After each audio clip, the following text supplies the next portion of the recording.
SPSR Nellore జిల్లా ఉదయగిరి నియోజకవర్గ వరికుంటపాడులో BJP మండల కార్యకర్తల సమావేశం ఘనంగా నిర్వహించారు. ఈ కార్యక్రమంలో భాగంగా నూతన వరికుంటపాడు బీజేపీ అధ్యక్షులుగా ప్రభాకర్ రెడ్డిని నియమించారు. ఈ కార్యక్రమంలో బీజేపీ జిల్లా ఉపాధ్యక్షులు నారాయణ రెడ్డి మాట్లాడుతూ పెద్దిరెడ్డిపల్లె వెలిగొండ ప్రాజెక్టు 18 సంవత్సరాలైనా పూర్తి కాలేదని గుర్తు చేశారు. ఈ విషయాన్ని ప్రభుత్వాలతో మాట్లాడి వెలిగొండ ప్రాజెక్టును పూర్తి చేస్తామని ఆయన హామీ ఇచ్చారు. Vinjamuru ex ZPTC Bharatiya Janata party జిల్లా ఉపాధ్యక్షుడిని ఈరోజు వరికుంటపాడు మండలంలో మండల సమావేశం జరిగింది. ఈ మండల సమావేశంలో నూతనంగా ప్రభాకర్ రెడ్డి గారిని అధ్యక్షుడిగా ఎన్నుకోవటం, మండల అధ్యక్షుడిగా ఎన్నుకోవటం, తర్వాత పలు అంశాలు ఇక్కడ మాట్లాడుకోవడం జరిగింది. పార్టీ అభివృద్ధి కోసం కావచ్చు, మండలంలోని సమస్యల గురించి మాట్లాడుకోవడం జరిగింది. ఈ సందర్భంగా మేము ముఖ్యంగా ఈ ప్రాంతానికి జీవనాడి అయినటువంటి పెద్దిరెడ్డిపల్లి రిజర్వాయర్, వెలిగొండ పెద్దిరెడ్డిపల్లి రిజర్వాయర్కున్నాను.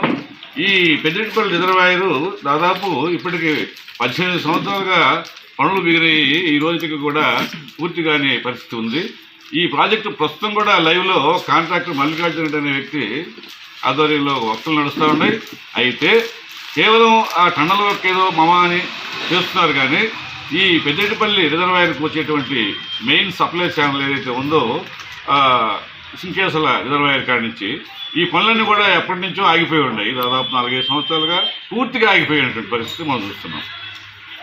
దీన్ని ఎందుకని ఆగిపోయి ఉన్నాయని చెప్పి మనం క్వశ్చన్ చేస్తే రిజర్వ్ ఫారెస్ట్ పర్మిషన్స్ కావాల్సి వస్తుంది, అందువల్ల ఆగిపోయింది అని చెప్పండి.